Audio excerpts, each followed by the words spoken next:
마이크 폼페이오 미국 국무부 장관이 중국 화웨이 등 중국 통신 장비 업체들과 5세대 이동통신 5G 협력은 하지 말라고 유럽 동맹국들에게 말했죠.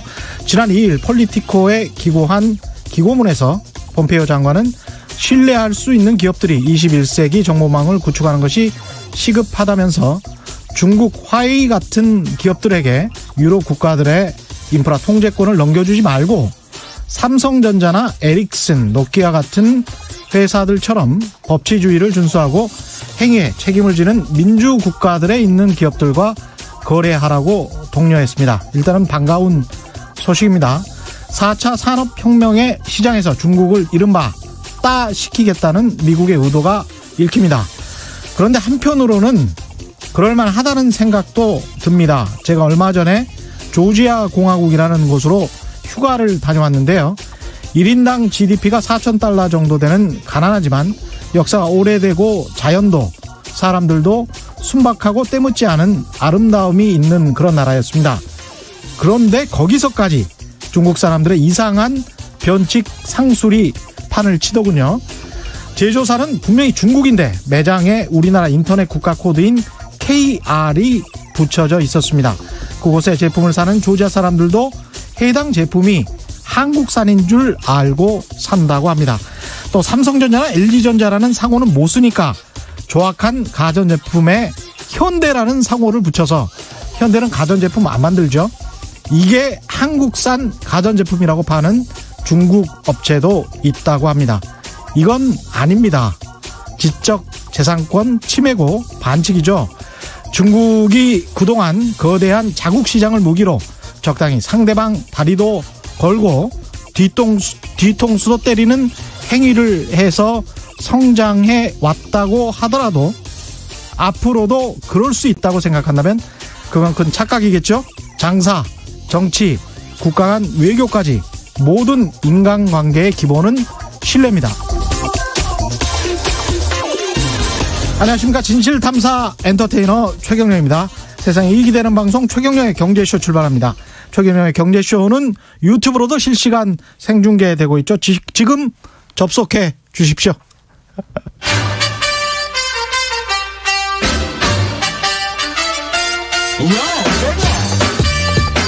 최경영이 원하는 건 오직 정의. 경제 정의를 향해 여러 걸음 깊이 들어갑니다. 최경영의 경제쇼. 네, 지난달 말 국회 보건복지위가 이번 정기국회 마지막 법안 심사 소위를 열었지만 국민연금 개편안은 아예 빠졌습니다. 지난 2년간 추진되어온 국민연금 개혁이 20대 국회에서는 물 건너갔다 이렇게 볼 수도 있겠습니다. 한국 사회 고령화는 예정돼 있지만 이에 따르는 기금 고갈 다가오고 있는데 표심 때문에 국회가 또 시간을 허비했다 이런 비판 받을 수 있고요. 왜 이렇게 연금 개혁이 잘 논의가 안 되는지 이래도 되는 것인지 국민연금 제도 어떻게 개선할 수 있는지 오늘 자세히 짚어보겠습니다. 먼저 함께 하실 분 소개해드립니다. 이번 4차 국민연금제도 발전위원회에서 활동하셨던 오건호 내가 만드는 복지국가 운영위원장 나오셨습니다. 안녕하십니까? 예, 안녕하세요. 예, 안녕하십니까? 그리고 꾸준히 연금 개혁에 대해서 취재를 해온 KBS 보도본부 시사기획청의 유원중 부장 나오셨습니다. 안녕하십니까? 안녕하세요. 예, 유원중 부장께서는 유원중 기자라고 특별히 불러달라고. 네. 예. 녹음 전에 그렇게 지금 말씀을 하셨던 거죠? 네. 제가 지금 시사기획창 부장의 입장으로서 나온 게 아니라 틈틈이 제가 공부했던 연금에 대해서 얘기하는 거니까. 또 유원중 기자 입장에서. 그렇습니다. 또 부장이 뭐 그렇게 중요하겠습니까? 그렇죠. 뭐 금방 떨어지기도 하고요. 계속 부장한다는 보장도 없고 해서. 예, 그렇습니다. 기자가 더 나은 것 같아요. 예, 2년간 추진되어 온 국민연금 개편 20대 국회에서도 무산됐는데 무산된 이유는 뭐라고 보시는지요, 일단 위원장님은? 모르지요. 근데 누구도 원치 않는 겁니까? 그러니까 지금 이 국민연금 개혁 논의가 되는 이유가 국민연금법에 그 조항이 있거든요. 5년에 한 번씩 미래 재정을 진단하고 문제가 있으면 제도 개혁안을 제출하라 국회. 그래서 행정부한테 그 의무가 부과돼 있어요. 그래서 5년에 이제 재작년이 이게 작년이 5년째가 된 건데 그래서 위원회를 만들었더니 거기서 두 개 안을 내고 또 그거를 토대로 정부가 국회에 제출할 때는 4개안을 내고 예. 또 그 경사노위에 예. 그 연금개혁특별위원회를 만들었더니 거기서는 또 3개안을 내고 이렇게 돼버렸는데 글쎄요. 근데 아까 제가 국민연금법을 말씀드린 이유는 그 법에 명시되어 있거든요. 재정을 진단하고 개혁안을 정부가 마련해서 국회에 제출하라. 근데 정부가 4개안을 마련한 거예요. 법에 그렇게 돼 있는 거군요. 예. 예. 근데 물론 개혁안을 제출하라고 했기 때문에 하나를 낼 수도 있고 뭐 몇 개를 낼 수도 있지만 그렇죠. 지금까지는 행정부는 하나의 안을 내거든요. 네. 근데 정부 4개 내버리니까 4개마다 다 이해관계자들이 있을 거잖아요. 이해관계자라는 건 주로 이제 세대입니까? 아니면은 계층일 수도 있고 세대일 수도 있고. 네. 그리고 사실은 굉장히 중요한 이해관계자는 아직 태어나 있지 않아요. 여기까지. 그래서 예. 이게 복잡한 고차 방정식을 아직 태어나지 않은 신생아들. 예. 예. 왜냐하면 지금 젊은 사람들은 국민연금 가입해서 보험료를 내지만 나중에 그 젊은 사람들이 받을 연금액은 누가 돈을 내느냐? 신생아들. 지금 신생아들이 낼 거거든요. 그래서 걔네들한테 물어봐야 돼요. 그러네. 너네는 4개 중에 어느 게 좋냐. 그래서 이렇게 복잡한 거기 때문에 논의의 중심축이 필요해요. 저는 그래서 행정부가 단일안을 제시해 주는 게 그래도 사람들이 그거에 대한 찬반 논의를 시작할 수 있는 건데 4개안을 제시해 버린 거 여러 가지 이유가 있겠지만 저는 정부가 복수안을 제출한 게 결국은 2년 동안 허탕친 것에 가장 결정적인 이유였다고 좀 봅니다. 결국은 경제적으로 부담을 해야 될 사람들이 투표권이 없는 거네요. 일종의. 지금 그렇죠. 그런 측면이 있겠습니다. 예. 예. 특히 또 우리처럼 청년 위주의 어떤 정당이 없는 나라에서 국회의원들 같은 경우는 뭐 5, 60세가 보통 기본이잖아요. 그리고 그런 어떤 유권자층을 가지고 있는 특정 세대 유권자층의 지지를 얻고 있는 정당이라면 기존의 유권자를 생각을 안 할 수가 없잖아요. 그러면 이게 합의가 되겠습니까? 어떤 안이라도? 그래서 이게 자신의 계층이나 세대를 뛰어넘는 인식과 책임이 필요한데 쉬운 일은 아니죠. 근데 그게 안 되고 있어요. 그래서 지금 국민연금 개혁이 5년씩 자꾸 뒤로 가거든요. 네. 뒤로 갈 때 거기에 따른 계층적 이해관계가 달라집니다. 우리가 의식하든 의식하지 않든. 그렇겠죠. 지금 여기 아마 40, 50대들은요. 네. 자꾸 뒤로 갈수록 괜찮아요. 크게 건들지 않고 네. 보장된 급여를 받을 수 있는데 네. 나중에 갈수록 재정이 더 어려워지면 그때 이 제도를 이제 다뤄야 되는 우리 밑에 아이들, 청년들이나 혹은 지금 아이들은 굉장히 이 문제가 복잡해지거든요. 그렇죠. 근데 우리는 이미 이제 가입자에서 수급자로 위치를 바꿨어요. 수급권을 가지고 있으니까 연금 주라. 라고만 하면 될 거거든요. 그렇죠. 그래서 지금 40, 50대 중년들은요. 내가 낸 것도 있고. 대략 연금 개혁 안 하고 넘어가면 좋습니다. 근데 과연 이게 지속 가능한가 혹은 세대 간 책임으로서 온당한가에 대한 질문이 나오는 거죠. 일단 첫 번째는 지속 가능합니까? 그대로 지금 형태로 놔두면 지속 가능합니까? 그냥 이렇게 갈 수 있나요? 이게 어려운 이유가 연금 전문가들도 지금 주신 질문에 대해서 답이 갈려요. 아, 그래요? 예. 한 축은 지금 그 재정 계산을 해봤더니 이제 한 2057년, 한 37년 후에는 기금이 소진되고 우리가 지금 국민연금 보험료 9%를 내요. 예. 45% 소득 대체율에. 근데 미래 아이들도 우리와 비슷한 소득 대체율을 받으면서 한 30% 낼 예정이거든요. 예. 그러면 미래 아이들이 그렇지 효도해야지 30% 내드리죠. 예. 라면 지속 가능한 거예요. 그래서 지속 가능해요. 미래 세대를 믿읍시다라는 답을 줄 수도 있고요. 예. 또 다른 답은 아니 미래 아이들이 30% 보험료를 내면 당연히 우리가 받게 되겠지만 과연 미래 아이들이 그걸 수용할까?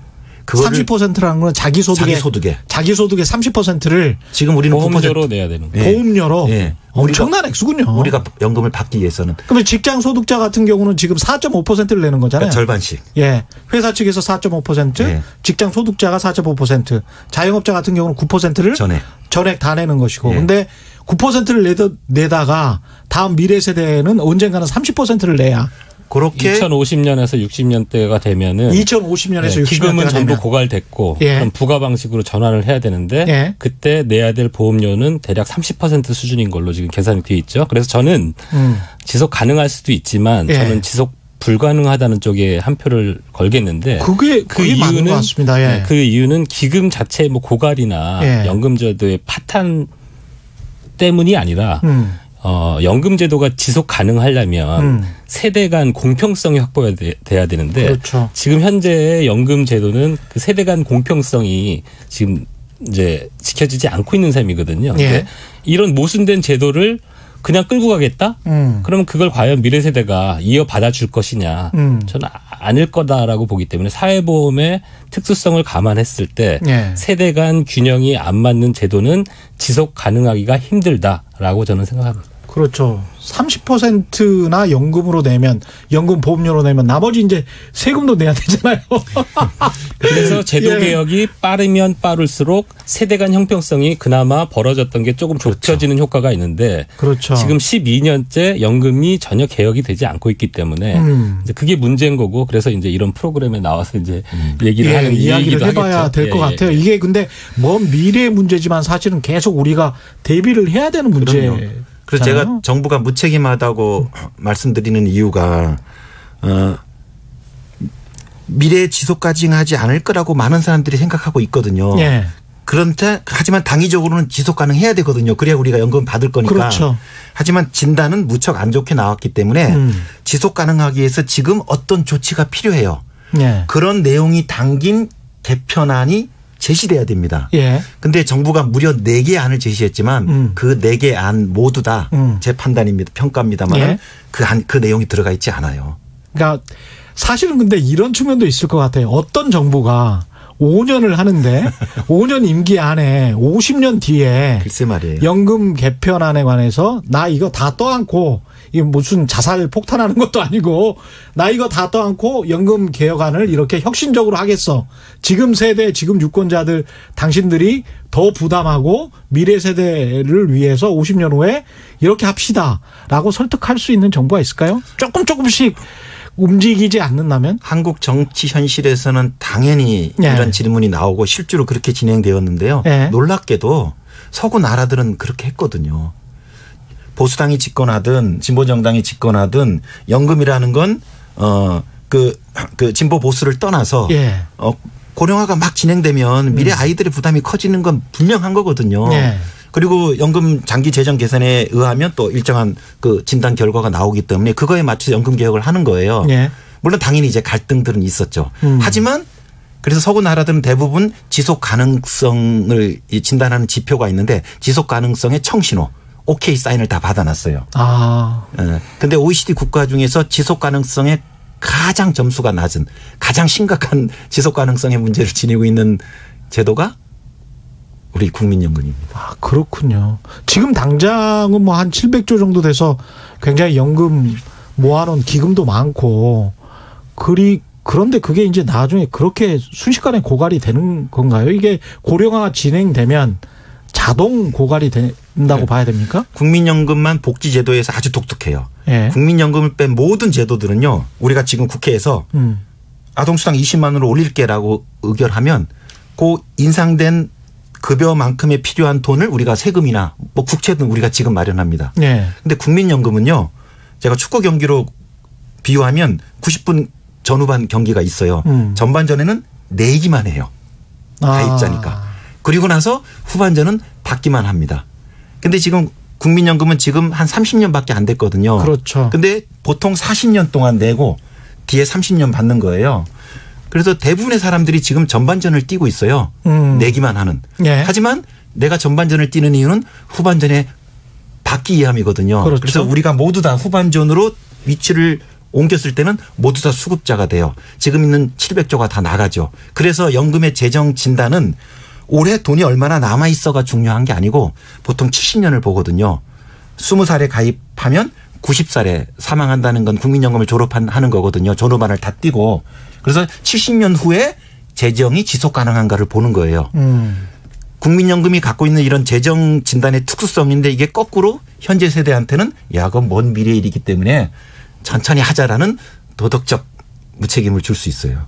이게 딜레마입니다. 지금 오 위원장님 말씀하신 것처럼 30년밖에 안 됐는데 88년에 시작됐잖아요. 국민연금이라는 게.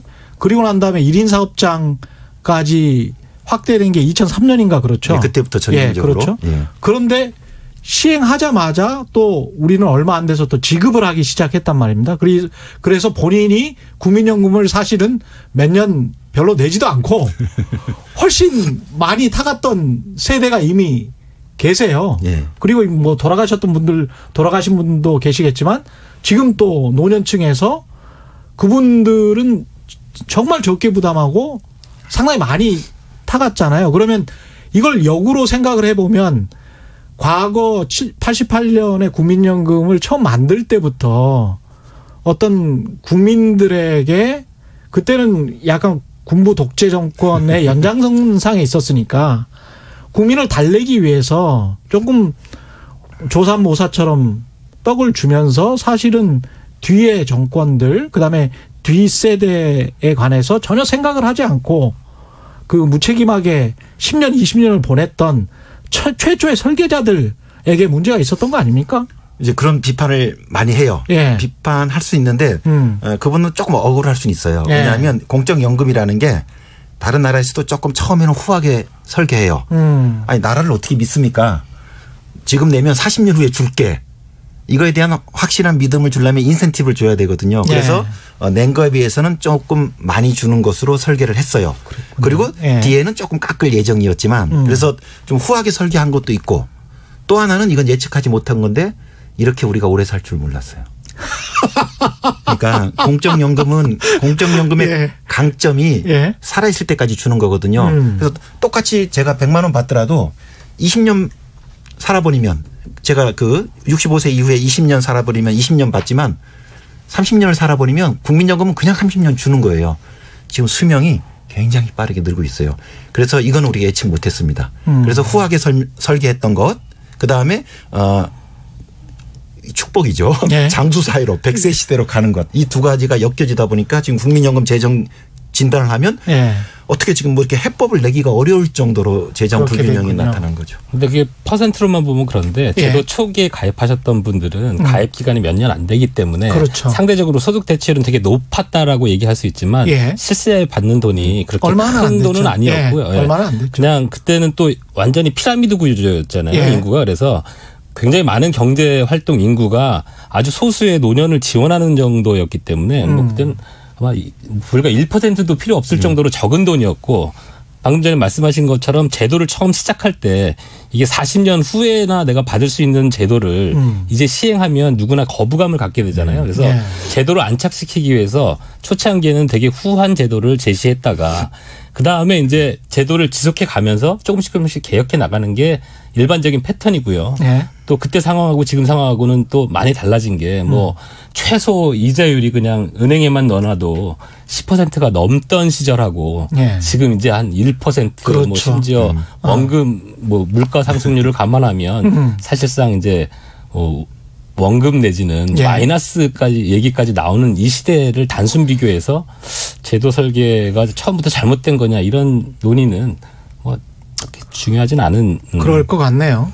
그렇다면 소폭으로 조금씩 5년에 한 번씩이라도 부담금을 조정한달지 아니면은 수급률을 좀 조정한달지 해가지고 계속 이렇게 바꿔나가자 이런 안. 지금 있는 안들이 다 그런 안들이잖아요. 아니에요. 그런 안이 아닙니까?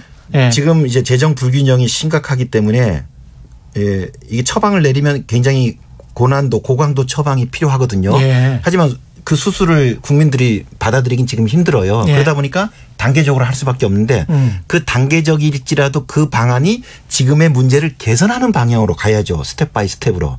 근데 정부 방안은 제가 뭐 계속 비판하고 있는데요. 아까 그 재정 불균형을 개선하는 내용이 들어가 있지 않아요. 그냥 현상 유지. 그러니까 지금 그 보통 우리가 이제 국민연금 소득 대체율을 아까 제가 45라고 얘기했지만 작년 네. 기준으로 이게 40까지 내려갈 예정이거든요. 그래서 9% 내고 40% 받는 제도로 소개하는데 그 5년에 한 번씩 국민연금 제도를 진단하는 건 현행 제도를 진단하는 거거든요. 네. 현행 제도를 진단했더니 57년에 소진되고 미래 아이들이 30% 내고 현행 제도에 이런 큰 문제가 있다는 거를 이제 알린 거예요. 근데 정부에서 낸 개혁안은요. 현행 제도는 안 만져요. 그리고 거기다가 음식에서 토핑을 합니다. 소득 대체율을 요만큼 올려줄 테니까 그 소득 대체율을 올리는 만큼에 대해서는 보험료를 우리 더 냅시다. 이게 더 내고 더 받는 거거든요. 근데 애초 재정 계산할 때 본 음식은 현행 제도예요. 현행 제도에 이런 문제가 있는데 이거 어떻게 할까요?라고 물었더니 정부에서는 그건 그냥 놔두고 조금 더 올리고 그만큼 더 낼게요 하니까 마치 더 내고 더 받는 굉장히 공평한 안처럼 들리지만 애초 우리가 다루어야 될 현행 연금 제도의 재정 불균형 문제는 방치예요. 그래서 이명박 정부가 국민연금 개혁 안 하고 패스했거든요. 박근혜 정부도 기초연금을 개혁했지만 국민연금은 개혁하지 않고 패스했어요. 문재인 정부는 제가 지금 너무 반정부 인사가 되는 것 같은데 우리는 국민연금을 개혁한다 그래요. 개혁안을 냈거든요. 저는 똑같아요. 토핑한 거에 대해서만 가격을 지불하지 현행 제도에 대해서는 패스했기 때문에 MB, 박근혜, 문재인 정부도 똑같아요. 그런데 조금은 더 심각해요. 뒤로 갈수록 문제가 더 어려워지는데 그때 패스를 했기 때문에 그래서 정부가 그 내기안을 내는 게 다 비슷하거든요. 그러니까 위원회에서 받아 안아도 전문가들이 그래요. 이걸 찍으나 이걸 찍으나 이걸 찍으나 뭐 다 그게 그건데 아무거나 하라 그러세요라고 해서 전문가들이 달려들질 않아요. 이게 너무 미봉책 아니라는 거죠. 그래서 이 얘기를 하면 이제 훨씬 더 용감한 어떤 그 조정안이 나와야 되는군요. 혁신안이. 이 얘기를 하면 거의 이제 결론 쪽에서 해야 될 얘기긴 한데 이제 그래서 이제 그 기금위원회가 굉장히 정치적으로도 또 그 재벌이나 경제 권력으로부터도 굉장히 독립성을 가져야 된다라고 보는 이유가 지금 연금을 손대 갖고 표가 떨어질 일만 있지 붙을 일은 없거든요. 그러니까 대부분 역대 정권들이 문제를 이렇게 오픈하는 거를 꺼리고 내 임기에 개혁에 손대는 거에 대해서 주저하기 때문에 지금 결국 2007년에 한번 개혁되고 12년 동안 바뀌지 않았거든요. 그러니까 12년 동안에 우리 고령화라든지 저출산은 엄청나게 변했는데 그 변화된 경제 상황에 맞춰서 연금 제도에 손을 안 댔단 말이에요. 이제 이게 가장 큰 문제고 저도 아까 그 오건호 위원장께서 얘기하신 것처럼 이번 연금 개혁이 이번 텀에 이걸 뭐 지금까지 연금 개혁 못한 걸 다 문재인 정부가 추궁당할 필요는 없지만 어쨌든 연금 개혁에 실패한 거는 정부의 의지가 약했다. 두 번째로는 이 세대를 대표할 수 있는 대표성이 좀 부족하잖아요. 근데 이걸 국민적 합의에 의해서 연금 개혁을 하겠다고 했어요. 그 취지는 좋아요. 왜냐하면 국민연금은 내는 사람 받는 사람들이 다 국민이기 때문에 국민적 합의를 거쳐서 개혁을 하는 건 너무 취지는 좋으나 국민적 합의가 안 될 때에는 어느 순간 표로 당선된 정권이 책임을 지고 개혁을 했었어야 되는데 그거를 실기했고 결국 총선이 바로 코앞으로 다가오니까 이제 더 이상 이 논의는 하기 힘들어졌고 이어서 총선 결과가 어떻게 나오느냐에 따라서 연금 제도가 또 탄력을 받을지 아니면 이대로 이번 정권을 그냥 또 흘려보낼지 되게 불투명한 상황이다. 사실은 올해 말부터 내년에까지 이제 최경영의 경제쇼에서도 저희 프로그램에서도 이 연금 문제하고 세금 문제 이게 사실은 계속 그 덮어놓고 있는 문제들이지 않습니까? 문재인 정부가 절대 제대로 건드리지 않는 두 문제. 근데 이제 사실은 어느 정부나 그거는 다 마찬가지인 것 같은데요. 그 박근혜 정부에서도 이제 증세 없이 사실은 기초연금에 손을 댔었고 복지를 확대했었고 지금 정부도 마찬가지로 증세 이야기를 지금 안 하고 있단 말이죠. 그래서 정치적인 문제들에서 도대체 어느 정도의 수치가 있어서 이렇게 우리가 고민을 지금은 해야 되는지 그걸 솔직하게 먼저 정직해져야 될 필요가 있다. 그게 또 방송의 역할인 것 같기도 하고요. 그래서 두 분께서 이제 여러 가지 말씀을 해 주셨는데 문제가 어느 정도인지 이대로 놔두면 그리고 미세 조정을 한다고 해도 어느 정도인지 어떤 수치로 뚜렷하게 좀 국민들에게 이야기를 해 주실 수 있을까요? 그러니까 아까 그 보험료율 30%가 저희가 필요보험료율이라고 하는데 이제 기금이 다 없어지고 나서 그때 수급자한테 연금을 지급하기 위해서 당시 가입자들은 얼마의 보험료를 내야 하나. 그게 이제 한 30%까지 나오는데요. 요번 그 재정계산위원회에서 사실 이것도 과소축에 된 거예요. 왜냐하면 그 재정계산위원회가 그 작업을 할 때 인구가 2015년 통계청 거였는데 작년에 다시 또 발표됐어요. 저출산 고령화가 더 심각한. 그래서 그거 갖고 지금 KDI가 다시 돌리고 있는데 대략 제가 예측하거는 한 35% 보험료율 나올 것 같아요. 35%. 그러니까 우린 지금 9% 내는데 미래 아이들은 4배 내게 되거든요. 그러니까 이거를 이렇게 전망이 되는데 그냥 계속 5년씩 그냥 뒤로 공을 넘기는 게 과연 이게 맞나. 그래서 다 풀지 못하더라도 조금이라도 개선하는 방안으로 내야 되는데 그 개선하는 방안은 결국은 우리 현재 가입자 입장에서는 무조건 불편한 거예요. 어떻게든 보험료 더 내라 할 거거든요. 근데 이 얘기를 행정부나 정치권에서 말하지 못하는 거예요. 안 하는 거예요. 여기에 지금 꽉 막혀 있는 겁니다. 유원준 기자는 어떻게 보십니까?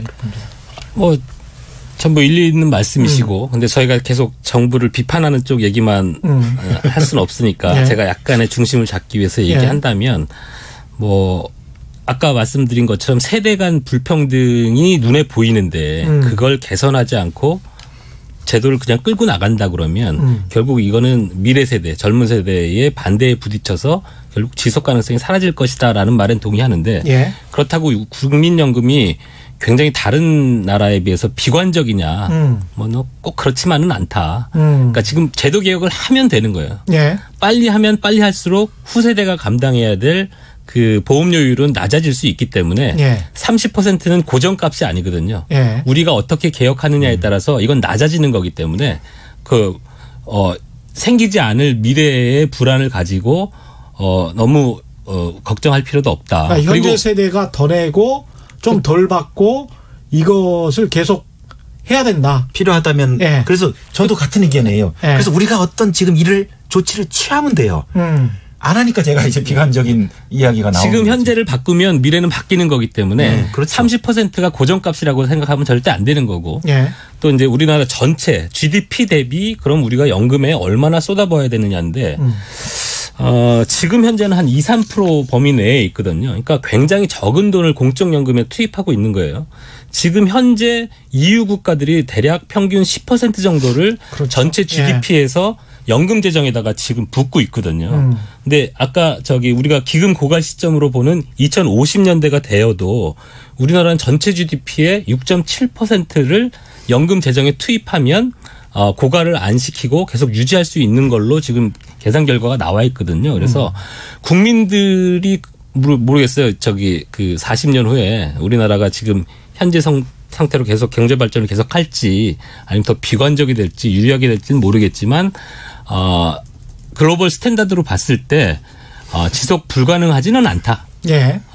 다만 그거를 형평성을 맞춰준다 그러면 국민들이 동의하에 연금제도를 지속할 수 있겠지만 누구는 덜 내고 더 받고 누구는 더 내고 덜 받는 구조가 된다면 국민적인 동의를 못 받을 거기 때문에 제도가 계속 순항하기는 힘들 거다. 이렇게 보고 있습니다. 국민연금이 소득 재분배 효과도 있잖아요. 그죠?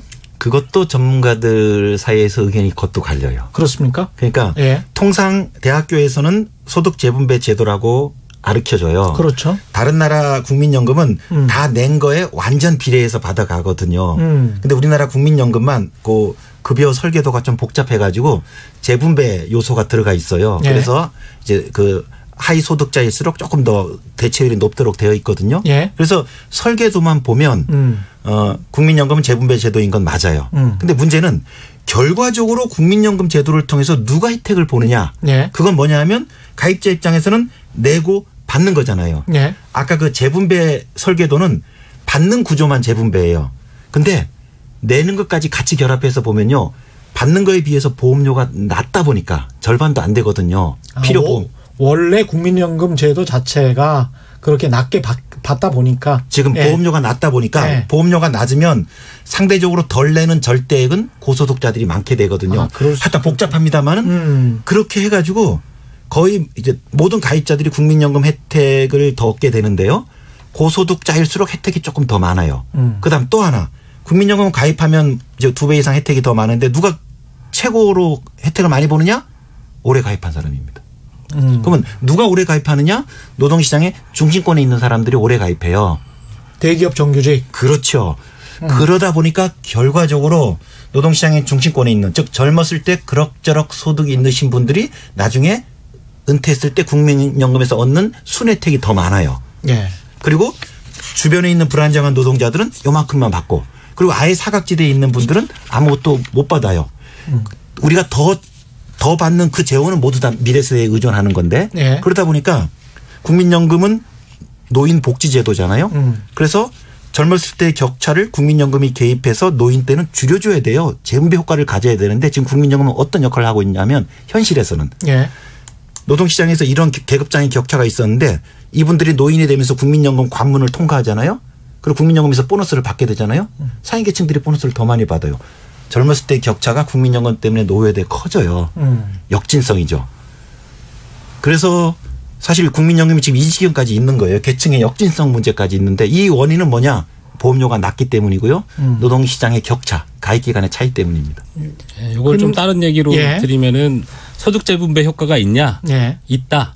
설계는 되어 있다. 그러니까 이를테면 가장 저소득층이 그러니까 수익비라고 하거든요. 예. 낸 돈 대비 받는 돈이 얼마냐라고 봤을 때 제일 저소득층이 1을 내면 한 1.8을 가져가는 구조로 돼 있고 예. 이제 고소득층은 2를 내면 1.1에서 2 정도를 받아가는 구조로 돼 있기 때문에 낸 돈은 다 낸 돈 이상으로는 가져가는데 예. 고소득층은 좀 덜 가져가고 저소득층은 좀 많이 가져가도록 설계는 돼 있는데 예. 방금 말씀하신 것처럼 사각지대 그리고 미가입자들이 주로 저소득층 쪽에 많이 형성되어 있기 때문에 비정규직 같은 경우도 가입률이 그렇죠. 좀 낮잖아요. 그렇죠. 예. 그러니까 그 소득 재분배 효과를 높게 누릴 수 있는 사람들의 가입률이나 가입되는 액수 자체가 낮기 때문에 실제로 나중에 얻을 수 있는 소득은 그리 높지 않다. 그 말씀을 지금 하십니다. 그런데 이제 또 내는 사람 입장에서 봤을 때는 내가 낸 만큼 일을 지금 유원중 기자 말씀하신 것처럼 일을 냈는데 1.1 정도 가져가는 게 뭐 그렇게 큰일이냐 이렇게 생각할 수도 있겠습니다. 그런데 이제 보통 이제 낸 것 대비 받는 비율 수익비인데 유 기자님 말씀하신 수치하고 제가 이해하는 건 조금 좀 달라요. 그래서 이제 그 아까 저소득자가 아니고 평균 소득자가 국민연금연구원에서는 1.8배를 받는 것으로 복지부의 공식 수치고요. 평균 1.8배고 이제 하위 소득자들은 한 2~3배 되고 상위 소득자들은 뭐 1.3~4배 정도로 낮아지는데 제가 이걸 비판하는 거예요. 정부가 있는 그대로를 알려라. 이 1.8배 수익비는요. 아주 호랑이가 담배 피던 시절의 수익비예요. 초창기에 분석한 거거든요. 근데 지금은 오래 살아요. 따라서 수명이 길어지기 때문에 받는 총액이 많아지잖아요. 낸 가입 기간은 똑같은데 받는 액이 많아지니까 수익비가 높아져야죠. 그리고 옛날에는 만약에 제가 받다가 사망하게 되면 제 연금이 유족한테 가거든요. 유족연금도 사실은 저의 수급권이거든요. 이런 거 다 빼고 계산했어요. 왜? 수익비를 가능한 좀 작게 설정하고 싶은 그런 의도가 있었다고 봐요. 왜냐하면 이게 수익비가 너무 높아지면 국민들한테 야 미래 세대한테 너무 부담을 주니까 세게 개혁해야 돼. 이런 얘기가 나올 수밖에 없기 때문에 지금도 옛날 모델로 계산해요. 1.8배. 작년 국정감사 때 드러난 건데요. 평균 수익비는 2.2에서 2.6배 나와요. 평균 소득자가 지금. 물론 이 수익비가 높아진 이유는 이 장수 때문입니다. 네.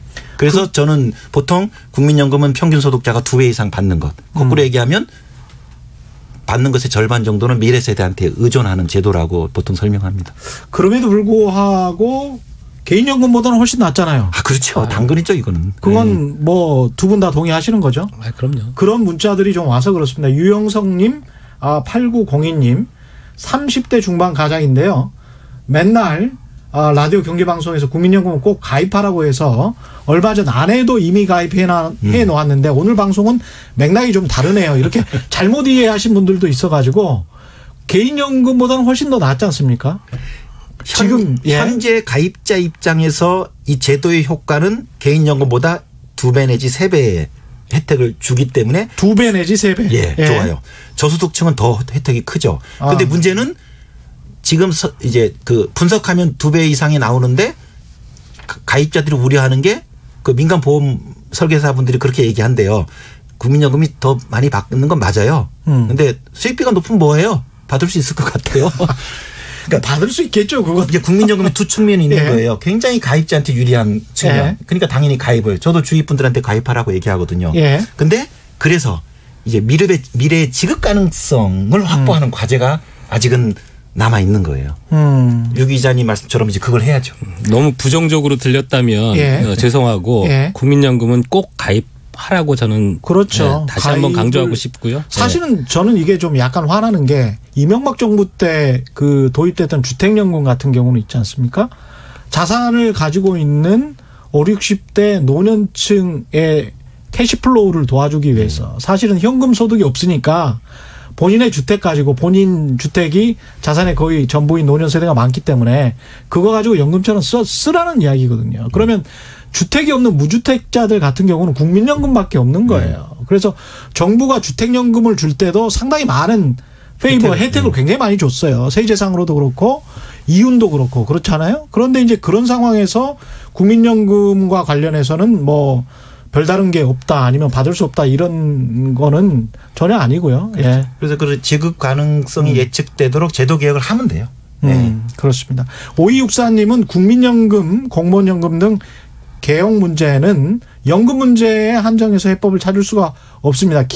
국민 기본소득제도를 설계해서 두 제도를 연계해야 답이 보일 것 같습니다.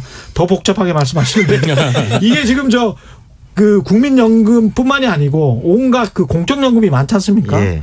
이걸 뭐 공무원연금은 특히 이제 나중에 분명히 고갈이 될 게 국민연금보다 더 확실한데 그걸 또 국민들 세금으로 보존하란 말이냐 예. 이런 또 논의도 있고 그런데 공적연금을 한때 묶어서 해야 되는 거 아닌가 개혁을 이런 주장에 관해서는 어떻게 생각하십니까? 그 이제 공적연금 통합인데 두 측면으로 이야기할 수 있어요. 하나는 일반 국민한테 해당되는 국민연금이 있고 공무원이나 교사한테 제공되는 이제 특수직역연금이라고 있는데 이게 설계도가 많이 다르고 또 그런 특수직역연금이 혜택이 더 많다라고 이제 많이 알려져 있어서 이거 왜 연금에서 차별하냐? 예. 통합하자는 거고요. 아마 통합하면 이제 그 공무원이나 사학연금 해당되시는 분들이 이제 국민연금 안으로 들어오는 방식의 통합이겠죠. 저는 지지합니다. 그런 이제 직역 간의 연금을 통합하는 문제가 있고요. 또 하나는 그래서 국민연금 일반인 연금으로 통합했는데 이 연금 구조도 지금 복잡해요. 그렇죠. 국민연금도 있고 기초연금도 있고 퇴직연금도 있고 정부가 뭐 이제 주택연금도 들어놓고 하니까 그렇죠. 이걸 좋게 얘기하면 다층 연금 체계인데 예. 일반인이 보면 복잡 체계거든요. 예. 그래서 이거를 좀 더 단순하게 만드는 그런 일종의 뭐 통합 체계화 뭐 이런 또 과제도 있습니다. 저는 2015년도에 공무원 연금 개혁을 할 때 처음 연금에 대해서 이제 관심을 갖고 취재하기 시작했는데요. 예. 민주화가 성숙되고 선진국이 될수록 직역 연금과 국민연금의 차별성이 줄어들고 통합하는 쪽으로 가는 거는 맞다라고 생각합니다. 근데 다만 국민들이 오해하시는 부분은 알고 그 논의를 해야 될 것 같은데 네. 기본적으로 공무원 연금은 14%를 내거든요. 네. 우리는 국민연금은 9%를 내고요. 네. 그러니까 그분들이 더 내고 네. 더 받는 거다. 1번. 근데 퇴직하자마자 받잖아요.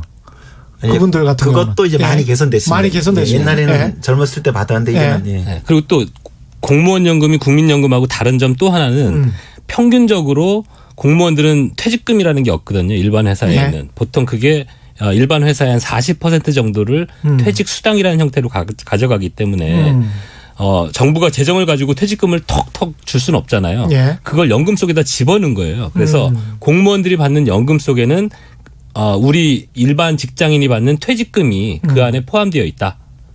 3번. 왜 그 취재하시면 잘 아시겠지만 네. 공무원들 수사할 때 네. 너 파면당하고 연금 50% 깎일래 아니면 그렇죠. 그 자복하고 해임당할래 그러면 연금 때문에라도 대부분 다 자복을 한다 뭐 이런 그 농담 같은 얘기를 하잖아요. 그래서 그게 인사적인 효과라고 하는데 연금을 통해서 공무원의 어떤 공정성이나 도덕성을 담보하는 역할을 일부 하고 있거든요. 부정부패를 막을 수 있다. 그렇죠. 그래서 그런 효과가 공무원 연금에는 그런 기능이 들어가 있기 때문에 그냥 낸 돈하고 받는 돈이 월등히 차이가 난다고 해서 이제 그걸 무작정 통합해야 된다라는 논의는 적절하지는 않은 것 같고요. 다만 공정하게 좀 보자. 다만 공무원과 국민연금이 큰 격차가 벌어지는 가장 큰 요인은 기간입니다. 역시 가입 기간. 왜냐하면 웬만한 사람들은 이제 일반 직장인 다녀갖고 20년 평균 한 30년 다니기가 힘든데 그렇죠. 공무원들은 고용이 보장되기 때문에 그렇죠. 거의 30년 특히 교사직이나 이런 데로 가면 진짜 40년을 꽉 채우는 사람들이 많거든요. 그래서 결국 보험 나중에 가입자가 받는 보험금의 상당 부분은 가입 기간이 굉장히 중요하거든요. 그래서 그 부분이 이제 과거 공무원하고 현재 공무원이 훨씬 더 좋게 보여지는 원인이다. 이런 걸 좀 이해하고 그 통합 얘기를 하는 게 바람직하지 않을까요? 오늘 문자가 굉장히 많이 들어오고 있습니다. 연금이어서 그런 것 같습니다. 연금 문제가 좀 민감하죠. 5853님, 만일 현 정부가 연금 개혁을 한다 하면 언론에서 공정 보도할까요? 뭐 이런 이야기도 하셨고, 2536님, 연금 부담 인상하면 자영업자 부담 커졌네 하면서 언론사들 어떤 보도할까요? 남 비판은 쉽습니다. 반성부터 해야 발전합니다. 역시 최경영의 경제쇼 청취자분들은 그 언론에 관해서 굉장히 비판적이십니다. 아마 그게 그 앵커를 이게 제가 워낙 비판적이기 팬들이 때문에. 많기 때문에 그런 반응들이 먼저 환영합니다, 여러분. 7855님, 말들은 그렇게 쉽게들 하시지만 현실을 보세요. 모든 정책을 무작정 반대만 하는 제1야당이 어떤지를 뭐 이런 말씀도 하셨고요. 이런저런 사실은 비판을 다 하실 수 있을 것 같습니다. 2641님, 연금과 세금은 국민들 지지 없이 바꾸기 힘들어요. 정치권과 행정부가 국민의 이기심을 읽고 있는데 시도하긴 힘들죠. 사실은 유권자들도 그냥 놔두는 걸 바라고 있는 거 아닙니까? 저는 그래서 아까 우리 한국의 정치 현실에서 그런 좀 진취적인 방안을 끊을 수 있겠느냐라고 이제 좀 이제 비관적으로 보셨는데 저는 가능하다고 봐요. 제가 주위에 보면요. 그러니까 내 자신의 세대 입장에서 보면 손해보기 싫죠. 그래서 국민연금이 깎이거나 뭐 보험료 더 내는 게 전 싫지만 지금 이게 미래 세대 담론이거든요. 우리 자식들, 손주, 조카들이기 때문에 많은 분 얘기하면 우리 아이들까지 부담을 주면서까지 내가 받을 건 곤란하지라고 얘기하거든요. 저는 그래서 이 국민연금이 쭉 이제 그 시간별로 쭉 분석해서 2030년, 40년, 60년, 70년 때 그때 아이들하고의 형평성이 어떻게 되는지를 조금은 이제 국민들이 이해하기 쉽도록 잘 그 제시를 하면 저는 국민들이 미래 세대하고 같이 공존하는 어떤 솔루션을 저는 찾을 거라고 믿어요. 기대해요. 그럴 수도 있겠습니다. 왜냐하면 주택연금 같은 경우도 지금 그 장노년 어르신들이 사실은 아들이나 딸에게 집이라도 한 채 물려주자 해서 주택연금을 훨씬 더 좋은 제도거든요. 그분들에게.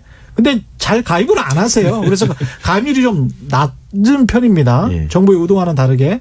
그런 측면에서 서로 간에 타협을 할 수도 있을 것 같습니다.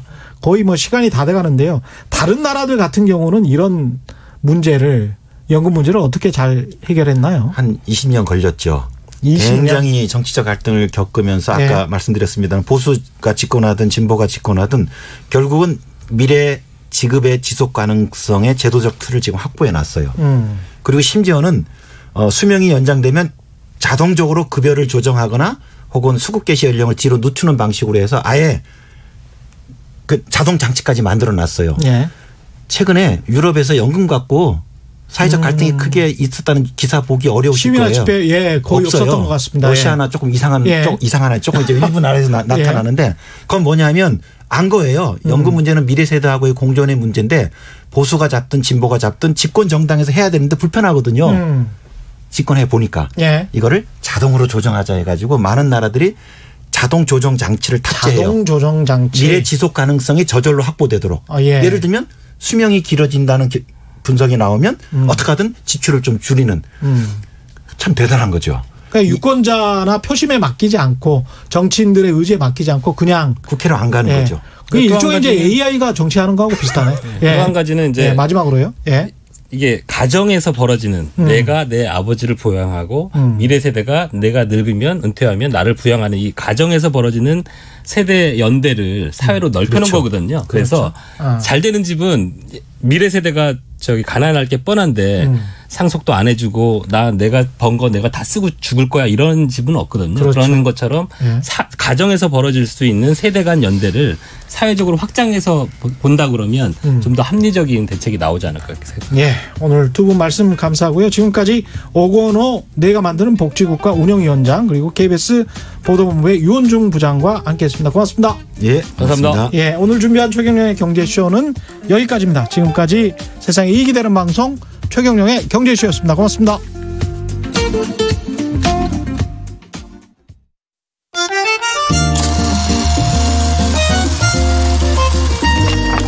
백은하의 영화관, 정여울의 도서관.